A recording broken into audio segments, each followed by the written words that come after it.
Welcome to Moki's Movie Recaps. I will share a movie with you called Passengers. It's a mix of science fiction and romance, and it was made in 2016. Warning, spoilers ahead. The scene starts with Spaceship Avalon is cruising through space, heading to a new world. The name of the new world is Homestead 2. The ship is on autopilot mode and all of the quarters are empty. There are 258 crews and 5,000 travelers in hibernation. The ship suddenly crosses through an asteroid belt, weakening its defenses. The ship's power is diverted to the main shield, but it is on a collision path with a massive asteroid. The asteroid collides with the ship unexpectedly, creating different faults. The ship starts self-repairs, but one of the hibernation pods wakes up. The person that woke up, his name is Preston and he is a mechanic engineer. An automatic device assists with his awakening when his pod opens, informing him that he has been in suspended animation for 120 years and that the ship is only 4 months away from Homestead 2. He is informed that he can use that time to take use of the luxurious features of the ship. Before arriving on the planet, Jim is given instructions regarding his ID band, his cabin, and the main activities he is to participate in. He gets ready, exits his cabin, and enters an automated lesson intended for a large group of learners while feeling both anxious and excited to meet the other passengers. The hologram describes Earth's plight as being overpopulated, pricey, and overrated while Jim shows signs of anxiety. Even though it instructs him to save his questions for the end of the course, Jim can't help but wonder why he's the only one present.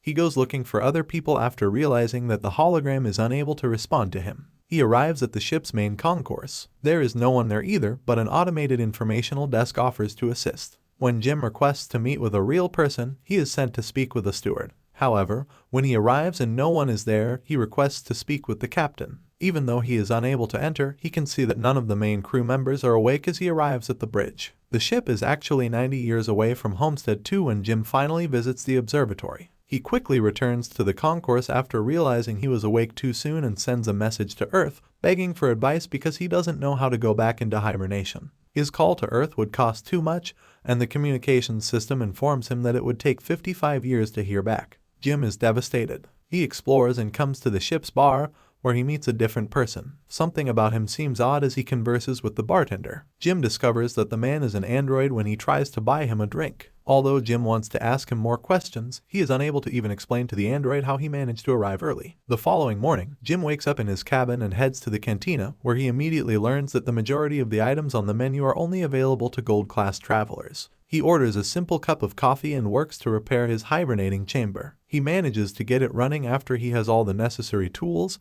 and then he lies down inside the pod. However, nothing happens. He then makes the decision to enter the crew's hibernation chambers using the items he discovered. That also doesn't work. There are minor issues all over the ship. Jim visits the bar frequently to drink but mainly to chat with Arthur. He receives a few recommendations from the android, which persuades him to break into one of the gold-class rooms and attempt to have fun on the ship. Jim explores every eatery, game, and entertainment venue. But as time goes on, he grows more and more miserable about being there by himself. He once becomes inebriated and starts to wander around the sleep pods when he accidentally enters an airlock containing spacesuits intended for spacewalks. Jim dons a suit and heads to the airlock where he pulls a lever and then presses a button to open the door. He is fascinated by the scenery once he has left the ship. He is the only conscious person there at that particular moment. Jim, feeling crushed, releases the magnets from his boots and hovers in space. He returns inside, removes the suit, and then returns to the airlock without it. He pulls the lever, prepared to end it all, but he suddenly changes his mind, dashes back inside, and trips over a bottle. Jim gets to his feet and is immediately drawn to Aurora, a woman who is in one of the pods. He listens to her passenger interview and explores the directory for her files while falling in love with her. He was afterwards observed sitting close to her pod and continuing to listen to her interviews. He's reading some of her writing back at the pub and chatting with Arthur about it.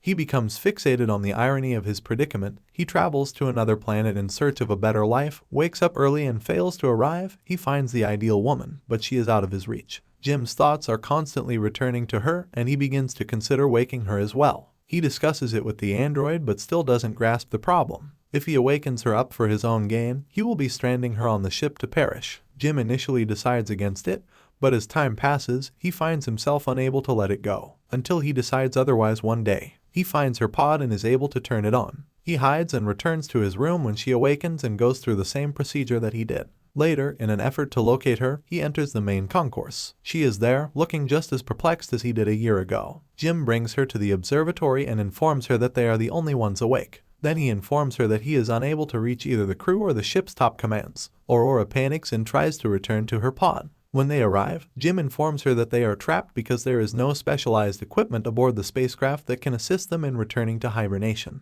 They return to the concourse, where he advises her to rest as she recently emerged from hibernation. She feels bad for him because he has to live alone on the ship for more than a year. Jim returns to the pub and feels bad about what he did. He asks Arthur to keep Aurora's awakening a secret from her. The next morning, Aurora awakens. She returns to the concourse and inquires about the hibernation pods at the automated information station. They go to eat breakfast when Jim joins her there. The information desk is experiencing some type of issue as they go. When Aurora notices that Jim has been eating the same breakfast for over a year in the cantina, she orders him something from the gold class menu. They discuss the prospect of fixing the pods, but Aurora, in contrast to Jim, isn't prepared to give up just yet. After looking through research materials in the hospital, she finally finds herself trying to break into the crew's hibernation rooms. Jim discovers more issues all across the ship. Aurora bemoans her life on the Avalon some time later. She writes, jogs around the ship, and swims in the pool as she grows increasingly conscious of what she is going through. Jim's story would be fascinating, so she decides to interview him at the cantina. She queries his decision to move to the colony. Jim responds with company platitudes at first, then goes on to say that he believes the new environment would allow him to become someone and start a life. They eventually get at the observatory, when Aurora at last reveals her purpose for being there. She is one of the few people on the cruise with a round-trip ticket. Her plan was to travel to Homestead 2, settle there for a year, and then return to Earth, becoming the first journalist to do so and penning the greatest story in history in the process. Jim finds a method to make Aurora smile as he brings her to the movies, the basketball court, and dancing. Then, he brings her to the bar so they may meet Arthur. She unwinds for a while before realizing the situation they are in. As he is left alone with the robot, Jim is filled with regret at what he has done to her. When Aurora enters the observatory, he has built a Chrysler building for her. The next moment he is seen tinkering the robot to ask for a date night. They go on a date at the bar a while later. They eat dinner while exchanging life stories. She reveals to him that when she was a teenager, her father passed away. Jim leads Aurora to the airlock after dinner where they don their spacesuits. They embark on a joint spacewalk. Jim may now finally tell someone about that wonderful event. They float in space together after Jim turns off the magnets on their boots. After returning inside, they share a passionate kiss, then returning to his cabin to spend the night. Soon later, they begin to live like a couple. Aurora settles in his room and starts writing about her time spent on the ship. They jog together, eat together, sleep together. Jim continues to investigate the ship and discovers the hydroponics bay. He delivers flowers to Aurora. They go to the observatory to observe a red giant that the ship passes by one day. Later that evening, they celebrate Aurora's birthday in the bar in one of the ship's several restaurants. While Aurora stays in the bar talking to Arthur, Jim prepares the ring he made for her in the restroom. The android tells Aurora that Jim purposefully awakened her up, not realizing he was still supposed to keep it a secret. Jim returns at once, and she approaches him in complete shock. She flees in anguish and fear. All of her belongings are gone when Jim returns to his cottage. The following day, he runs into her in the cantina, but as soon as he starts talking, she leaves. Aurora is devastated. She visits Jim's cabin one night while kicking and punching him and expressing her want to kill him. Jim tries to apologize and justify his behavior to her over the comm because she keeps avoiding him. Aurora doesn't seem to care when he tells her that he fell in love with her. He took her life, and she is unable to forgive him. One evening, while Jim is in his cabin, something else goes wrong. The primary command shuts down when the spacecraft experiences a critical error. Later, as he enters the elevator, it breaks down. Jim has planted a tree in the main concourse, which Aurora notices as she enters. She then makes her way to the cantina, where the food vending machine is similarly broken. Over the comms, the deck chief's voice can be heard asking who planted the tree, startling them both. Gus Mancuso is seen in the concourse as Jim's tree, where the two of them have just entered. They introduce themselves and explain the issue to the chief. He cannot comprehend how 3 pods might malfunction. The information on the systems must be manually verified before Mancuso can determine what is wrong with the spacecraft as he leads them to the bridge. The two of them inform Mancuso that ship problems had been occurring increasingly frequently as they exit the bridge after a robot nearly hits them in the head. As Mancuso demonstrates how to gather the data on the pod, he asserts that shouldn't occur. He understands what transpired with Aurora's pod. The deck chief finds Jim's actions were horrible, has been gathered. They discuss what happened to her pod, but he informs her that there is nothing he can do to fix it.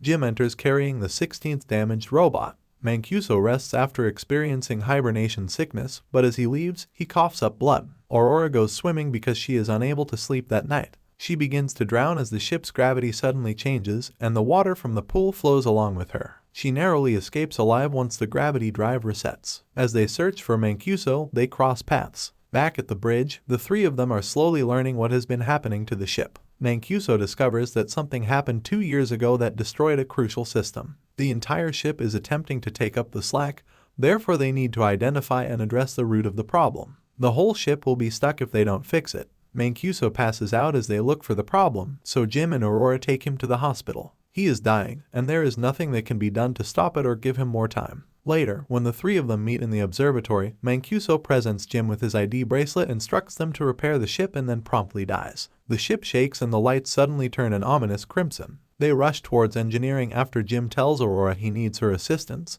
but the gravity drive experiences yet another failure, and right away another turn that also affects Arthur. Jim turns him off. They eventually make it to engineering, where they begin looking for the issue. When they open the hatch after discovering it in the power plant, Aurora is sucked inside. There is a breach in the hull there due to the asteroid. Jim is also swept in, but he manages to hold onto the hatch as it starts closing on him. He eventually falls in as well, but they are able to quickly close the gap. Jim discovers there are other breaches in the hull right away after resolving that issue. Following the meteor's path, the two of them discover that it struck the reactor control computer. Jim believes he can locate spare parts for it. They locate the component and replace it, but the reactor's venting procedure is still unsuccessful. They attempt it manually but fail once more. Jim realizes that in order to cool the reactor down, he must open the vent door from outside the ship. They both proceed to the airlock, and as he prepares to exit, he hands Aurora Mancuso's bracelet to her because he might not return. She assists him with the suit and tells him to return because she can't survive aboard the ship without him as he enters the airlock.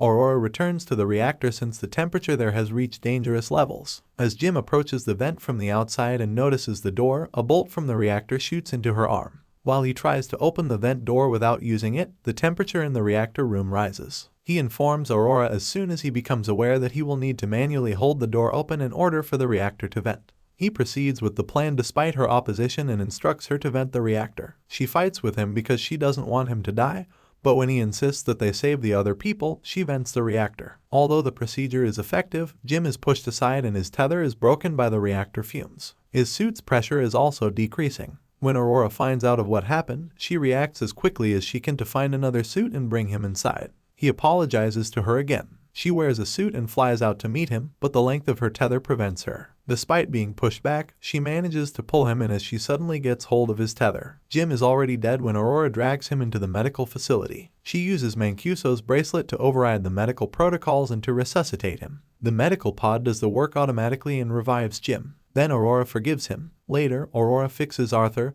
and Mancuso is properly buried in space. Jim brings her to the hospital and informs her that he has figured out how to convert the medical pod into a hibernation pod. He instructs her to enter the pod and continue the rest of the voyage there. But, as it is eventually revealed, she declines and chooses to remain awake aboard the ship with him. Finally, Jim asks her to marry him, and they continue to live on the ship. The Avalon arrives at Homestead 288 years later. When the crew awakens, they discover the ship in an unforeseen condition. While the others were resting, Aurora sends them a message in which she recounts the life she and Jim lived on the ship. Thank you for watching. Subscribe for more video like this. Please leave a like and turn on notification. Take care.